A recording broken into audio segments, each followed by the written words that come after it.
Hello, my name's Bud, and I'm an implementation manager in customer experience here at Fusebill. Today, my colleague Christine and I are going to offer you some useful tips and tricks for when you're working with Fusebill to reconcile your financial information, close your books, and complete your accounting process at the end of the month or billing period. Fusebill is always generating and recording financial data based on your business's activity within the platform. And at some point, you need to get that data out and into your accounting system. The reconciliation process really comes down to the following. 1. Pulling your business's ledger or account totals for the period. 2. Exploring those totals to make sense of the activity behind them and to clarify any confusion. And 3. Reviewing the deferred and earned revenue reports to see why Fusebill earned the way it did on your accounts. There are a few additional steps you may want or need to take, and these include digging into specific invoices and customer accounts to get more granular information on transactions that took place within the platform, and exploring overdue customer level balances at the end of the billing period. Reconciling your business's financial activity isn't necessarily a speedy process, but in this webinar, we're going to walk you through these basic steps to reconciliation in Fusebill and hopefully make it a quicker, clearer, and more pain-free process. Christine, shall we go ahead and get started? Sure. Thanks, Bud. I want to add that we'll also be covering a lesser-known step to reconciling and closing your books, so stay tuned for that. Okay, let's begin by discussing the first step in the reconciliation process, pulling your business's ledger totals for the period, or exporting the numbers you need for your accounting process. So, to start, you can always navigate to Reports, Entity, and Ledgers, and we have a report you can generate that gives you the very top-level ledger information you're looking for. As you can see, it shows what your assets, revenue, liabilities, and expenses are with regards to Fusebill, and where the various ledgers we track sit within those categories for the period you've selected. In this case, June 1st to June 30th. In Fusebill, we consider accounts receivable, cash collected, opening deferred revenue, and deferred discount as assets. We've got earned revenue balance as the revenue. And under liabilities, we have deferred revenue, taxes payable, and opening balance. Finally, under expenses, we have write-offs, discount expenses, and credit expense. So this ledgers page gives us a picture from the top down of what ledgers we're writing to in Fusebill. But the easiest way to get all the ledger totals you're looking for out of the system is actually the reconciliation report, which can be found under Reports and Monthly Closing. The reconciliation report contains similar information to what we just looked at on the ledgers report, but it's organized a bit differently. As you can see, the reconciliation report lists the closing balance, or account totals, for all the ledgers tracked in Fusebill on the right side. And if you export the report and select Summary Journal Entries, you'll get a download that shows how much in debits and credits for a specific period took place. These are the numbers that you, or an accountant, would be transferring to your accounting platform at the start of the month for the previous month as the totals. These debits and credits cover the activity that took place in Fusebill's ledgers. So, what do I mean by the activity that took place? Well, whenever a transaction takes place, like a payment, a charge on an invoice, or a tax charge on an invoice, Fusebill writes a double entry in your ledgers. Christine, I'm going to jump in right here and give a quick refresher on how our double entry system works. I think this will be helpful when we get to the second step in reconciliation and start digging into these ledger totals and where they came from. So, in order to keep accurate records for your business, anytime a transaction takes place, as Christine said, Fusebill writes a double entry. When one of these ledger numbers goes down because of the result of a transaction, another one goes up. Here's an example. Let's say I charge a customer $42 a month for a recurring service. I'm going to move one set of numbers for $42 into the accounts receivable balance to say that customer owes us $42. I'm also going to move some of that money from deferred revenue, saying we owe services for $42. We keep track in two places, where the number came from and where it goes to. Over the course of the entire system for all time, the net amount is going to be zero because of where it all balances out. You start at zero, but it has to come from and go to somewhere so that you have a way of keeping track of where all the numbers are at all times. Exactly. And just to be clear, if in some rare case the net amount didn't balance out to zero, it would most likely mean there was some kind of missing context. While this very rarely happens, some of the more common reasons for this include things like reversals, or not seeing the earned or deferred revenue that takes place. Alternatively, you might be looking at too small of a picture in terms of the time period involved, or you might not be looking at the full picture in terms of the ledgers involved in all the transactions that are there. As Bud said, when a transaction takes place, there's going to be a whole bunch of things happening under the hood, but there isn't really an opportunity for it to not balance out to zero in the big picture. So that was the first step in the process. Christine showed us the quickest way to pull our ledger totals for the period from the reconciliation report's summary journal entries export. And if you want a quick top-level view of where your ledgers sit, you can always have a peek at that ledgers report we showed you too. So, Christine, let's move on to step 2 in the process. This is where we really start to dig in and get some clarity as to why the numbers we pull are what they are. Great. So, when you're really trying to figure out what happened over the past month or period, you're again going to export that reconciliation report. But this time, instead of selecting the summary version, you're going to grab a copy of the detailed transactions. And if you're interested in the earning information, you can click to include that information in this export as well. The detailed transactions export is where things will start to make a little bit more sense when it comes to that double entry accounting process Bud just briefly described. I'm just going to maximize this and format it as a table to make it a little bit easier to read. And I'll zoom in a little bit too. Let's start by taking a look at this charge type transaction in Fusebill to see how we can get more clarity on what happened in the system. The charge was for $2,550. And as you can see, there's a debit in one ledger and a credit in the other. $2,550 came out of deferred revenue as a liability and went into accounts receivable as an asset that the customer has to pay off. Now, let's look at a payment type transaction, a customer who's paying for something. And this is a payment transaction associated with the charge we just looked at. So the payment transaction is kept track of using the cash ledger, which starts at zero but fluctuates based off payments and refunds. The customer paid off $2,550 from the accounts receivable into cash to record that a successful transaction of funds took place. The cash ledger shows any of the successful cash transactions that have taken place, which is where our double entry comes in. As you can see, each of these lines or entries has two ledgers they're going across. And from the top, you can see we have all of those ledgers again, including the accounts receivable, cash, and so on, as well as some of the more specialized ones. And then, each transaction or transaction type in here has a different set of ledgers to go across. So this is how you really dig into what transactions have taken place in Fusebill. When you're trying to figure out where the numbers came from, digging into this particular report gives you a better idea of what happened. While we can see what transactions got us to where we are, the system won't necessarily tell you the exact cause, but it will have a lot of information around where those numbers came from, such as the name of the transaction ID, and the date. In a lot of cases, if it's a payment, it will have a reconciliation ID. And in most cases, it will also have an associated Fusebill ID. The Fusebill ID indicates which customer the transaction came from, some basic customer info, and an invoice number, in case you needed to go back and review that invoice in more detail. So I'm just going to expand this a little bit more, just so we can see some of the earning transactions, because this tends to be where a lot of people struggle with trying to reconcile things over time. And I'm going to filter this too. Just as a side note, we're obviously working in Excel here, but you can use a lot of other spreadsheet software, like Google Sheets, for example. Formatting the data as a table and doing some simple filtering and color scheming like Christine is doing just makes it easier to see specific subsets of information, and it's a little easier to digest while we're skimming through. Back to you, Christine. Thanks, Bud.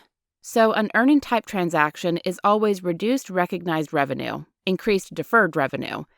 Usually, deferred revenue starts off as a big negative number when it comes down to a charge that takes place. So you'll see when I have a purchase, like a charge type transaction, it shows me that Fusebill has recorded on accounts receivable transaction and a deferred revenue transaction. And we sort of build up to balance out the deferred revenue transactions from the earned revenue.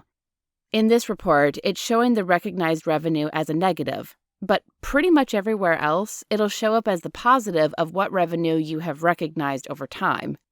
The tracking method and account type dictate that in order to maintain double entry accounting.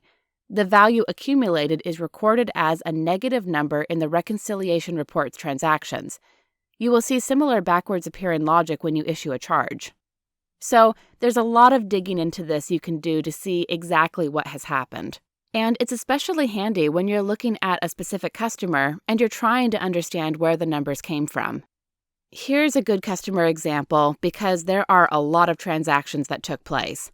So you can see, it's one customer that I have filtered for with Fusebill ID 303785. And then you can filter it down further to just one invoice. You can also filter it down to the associated ID here. With this associated ID, all the lines are related to a specific transaction that took place. In this case, it would be this original charge ending in 7056. And all of these earning transactions that took place are associated with this 7056 transaction. So the charge here doesn't have an associated ID because it's the original charge that took place. And the Fusebill platform set out an invoice that had a request for payment on a product on this account called a recurring service. Not particularly creative, Bud, but that's what it was called here on the test account.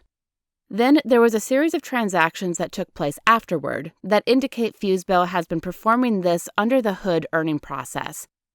And you'll see here, starting from the same date and time that the charge took place, we started earning $85 on a daily basis. The initial charge was for $2,550. There was an initial $85 earning. Then it looks like there was an additional day of earning here.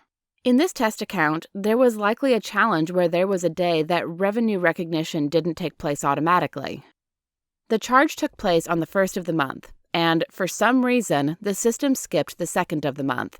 But in order to maintain the schedule, it earned the amount for the 3rd and the 2nd in order to catch up, which is why you see that one $170 earning. In effect, the system keeps up with the schedule that's there and balances out in the end to the appropriate amount. And as you can see, each day after that, it's been consistently $85 in order to maintain the schedule the system had in place. Thanks, Christine. You've just taken us through how we can go about digging into the detailed transactions export from the reconciliation report to really make sense of our account totals. We also started looking into earning type transactions. This brings us to step 3 in the reconciliation process, reviewing the deferred and earned revenue reports to see why Fusebill earned the way that it did. Now, when we're talking about this revenue recognition system, we're trying to understand why the system earned this much or why it earned in this way. Christine, can you take us through the 3rd step here? Sure. So this is where another monthly ending report comes up, and that's either the earned revenue or the deferred revenue. They're basically the same report, but from 2 different perspectives. Deferred revenue eventually becomes earned revenue in some form or other. Let's look at the deferred revenue report first. Here, you're given a summary up front so that you can see the numbers, and these numbers align with the reconciliation report. If you compare the two, you see that gross deferred revenue debits and credits for the same period match up in both reports. And here we see a very basic summary of the activity through the course of the month with regard to deferred revenue. Let's go ahead and export this. For almost all the reports, you have the option between exporting basic and full customer details. While more data may seem like the way to go, we often recommend going with the basic summary option. This just ensures you won't be overwhelmed with the data that's not relevant to the transaction you're exploring. Thanks, Bud. Because we're doing this double entry and we're also doing this accrual system for revenue recognition, you won't see cash associated with revenue as you may see in other more cash-oriented platforms or accounting methods. In some cases, some businesses will recognize revenue as soon as they receive payment for a charge. For example, in the case of a lot of order-to-cash businesses where a customer purchases or orders something and they're receiving it basically as soon as they've paid for it, that's when a lot of companies would recognize revenue. But because through Fusebill, you're typically providing services over a time period, the system leans more towards recognizing the revenue of an invoice or of a charge over time as services are provided. Revenue recognition in the Fusebill platform generally states that you have a liability or something outstanding whenever you make a charge, and that's what's being displayed in one of these transactions or charges for a specific product. When you sell something to someone, or when the system charges a customer for something, it's saying, in this case, you owe them $2,550 worth of service. That's a liability for your company to provide. So, over time, you provide those services, and that liability turns into revenue for your company. Okay, back to that deferred revenue report export. This report shows activity for each charge that has taken place over revenue over time for the account, whereas in the reconciliation report, say we're just looking at this one transaction again, I'm going to just grab this ID where someone was charged $2,550, and I'm going to put the associated ID as this one, ending in 7056. As you can see, it shows that we earned little bits of that $2,250 amount a day at a time. The reconciliation report details version shows you all the little transactions that took place, but it doesn't tell you why exactly, or how Fusebill decided to do it that way. The deferred revenue report, by contrast, gives you a lot of that information. I'm going to sort this again into a format that's a little bit easier to read using Excel, and zoom in a bit for visibility. And let's look at that same transaction ID again. In the deferred and earned revenue reports, you're going to see any of the charges that took place as just the top-level charge, and then a lot of information on why Fusebill earned the way it did over the course of the month or period selected. Here we can see it's that recurring service for the transaction ending in 7056. We can also see when the invoice was posted, the service dates, the associated invoice ID, which is just for tracking information in Fusebill, and the invoice number, which is what you would use for your records. Additionally, we would see the currency and the charge amount, so we saw that it was $2,550. How much the system has earned to date on that charge as of the time this report was generated, and the time specified at the top of the report, and the earning interval and timing. This one is saying daily, so it's $2,550 over 30 days is $85 a day, which is the daily amount we saw it earning. Daily versus monthly earning interval indicates how big of a chunk of the total that should be earned each time. Earning time refers to when that interval takes place, or when the system notes that an earning has taken place. Start of interval is at the start of the day, and end of interval means after that day has passed.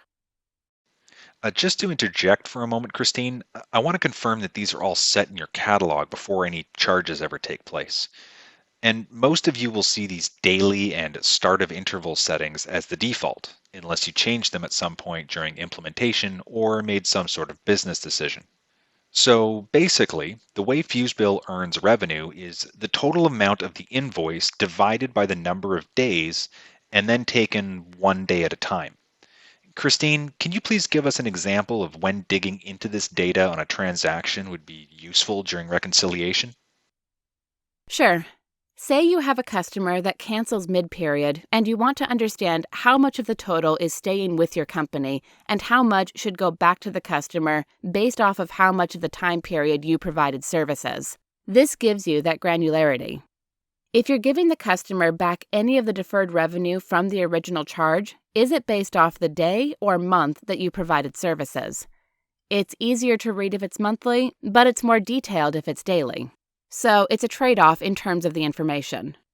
Also, some businesses say, okay, since it's an annual subscription, you have services until the end of the month, and we're saying that we've provided services to you as of the start of the month.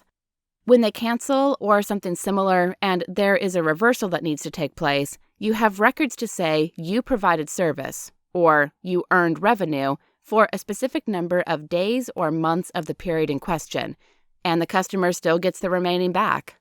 It's really a business decision whether you're using a daily or monthly earning period, but most will prefer daily just because they're doing monthly bills. The deferred revenue report also notes the earnings start and end date, just so it's clear to the user when the system decided to start and end earning on a transaction. These two dates are usually very closely aligned with the service start and end date, but there are instances where you can modify the service start and end date so they don't align with the revenue start and end date. And then we also have the deferred revenue debits and the deferred revenue credits in here. These are another summary of the transactions that have taken place in a time period. In this particular case, the one big debit was this charge, which was for $2,550. The credits would have been all of the opposite transactions that take place. So the sum right here is 0. You can see it at the bottom of the screen when I highlight the column. And if you take out that $2,550, that's going to be positive $2,550, which is displayed here. Great. Thanks, Christine. So I think that covers and provides some clarity for a lot of the big challenges you might encounter while digging into the numbers that have taken place in Fusebill during the reconciliation process. Let's move ahead to step 4, digging into specific invoices and customer accounts. Christine? All right, so you can also always have a look at the invoice itself in order to see what charges were on it if you need more clarity about a transaction. So let's have a look at invoice number 536 for this customer. I'm going to go to the invoices list, then the posted invoices, and then the default selector is the invoice number. Here's the invoice in question.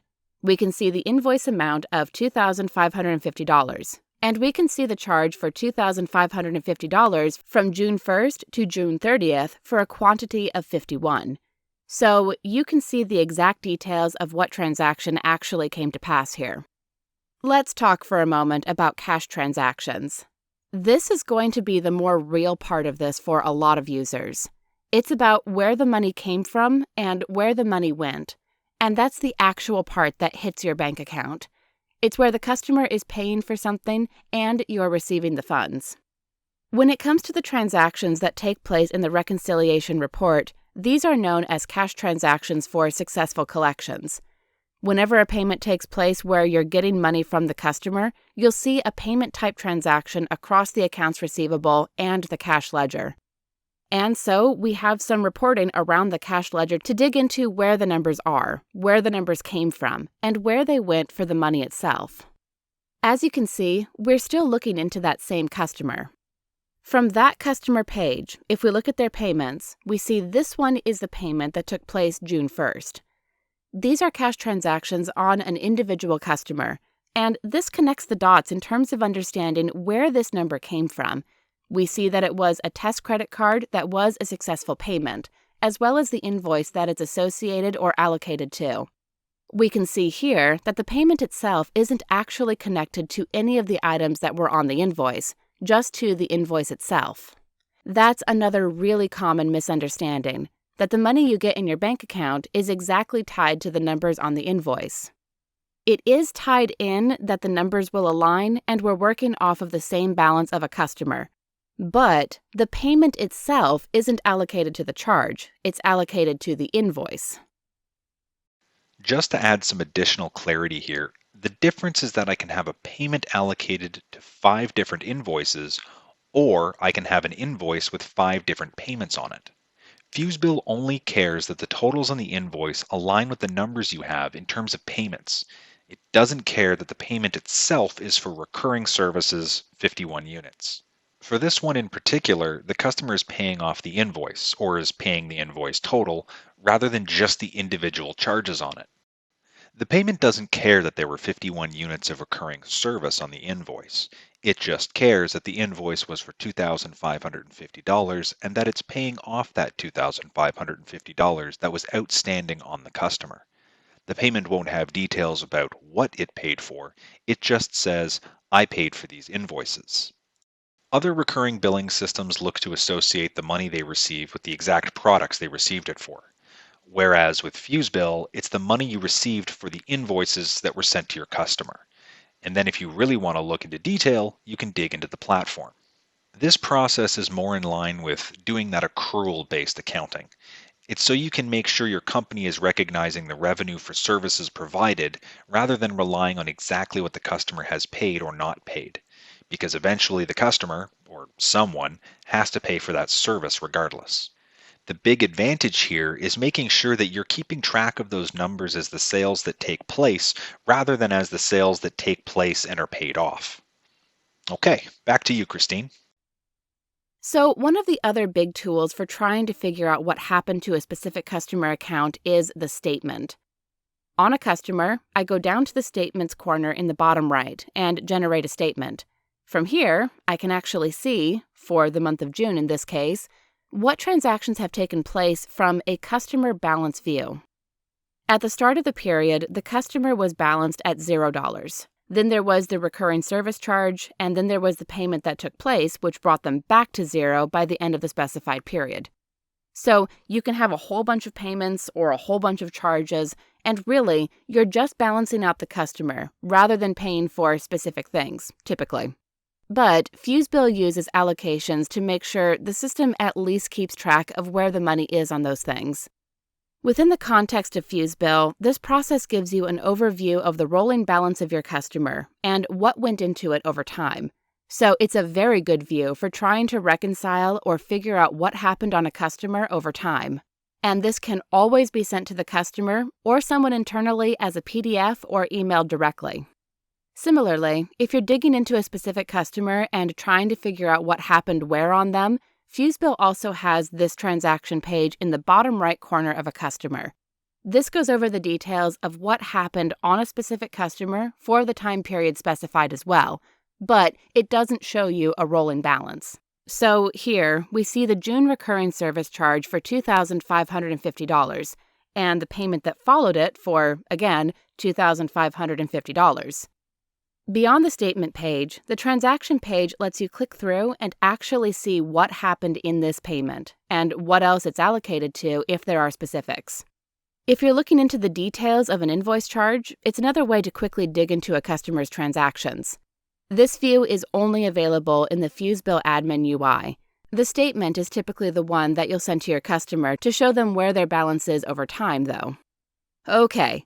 Going back to the more monthly view of these things, I'm actually going to go to Reports, and then a very common one is to get that overview of the money that's come in and out of the account. So, when you're doing some reconciliation, this is the cash summary view. But as soon as you generate a copy of it, you can export a detailed view. This gives you all the cash transactions that were successful in your Fusebill account for that month or for the time period specified, the month of June in this case. This is the detailed version of the cash report, which goes into a bit more detail on the cash transactions that have taken place. That is, any of the payments that have taken place on your customers. Of course, payments do have a chance of failing, and when a payment fails, no money is transferred between the customer and your business. Therefore, it's not written as a transaction, and so it's not written to these cash reports. You can find them in a couple different places in Fusebill, though, if you're trying to understand what happened, or curious why a specific customer is still overdue. For one, you can go to the Reports page and go to the calendar. If there was a failed payment, it will show up on one of these days. Or you can always dig into a specific customer to find failed payments. So this is one of the customers. You can go into the payments, and here it will also show you the failed payment attempts, as well as any failures to validate a credit card or stuff like that where the customer is trying to put in their credit card information and the system says, no, that's not a good credit card. So those will also show up here. Okay, so this brings us to our final step in the reconciliation process. And step number 5 is all about exploring overdue customer level balances at the end of the billing period. So when you're starting a new month, there will probably be some payment failures or some late payments from your previous month. and you're going to want to start digging into what the balances were at the end of the month, as well as start chasing down those customers for payment. So, Christine, can you take us through this process? Yep. So we typically do this by going into the invoice aging report, which shows the outstanding balances and any balances on deposit for customers. That's under invoices in Fusebill and then invoice aging. By default, it shows up for the day you check it to show the currently outstanding balances. Apparently, my customers are very bad at paying me, or else someone paid me a lot of money and I haven't provided services for them.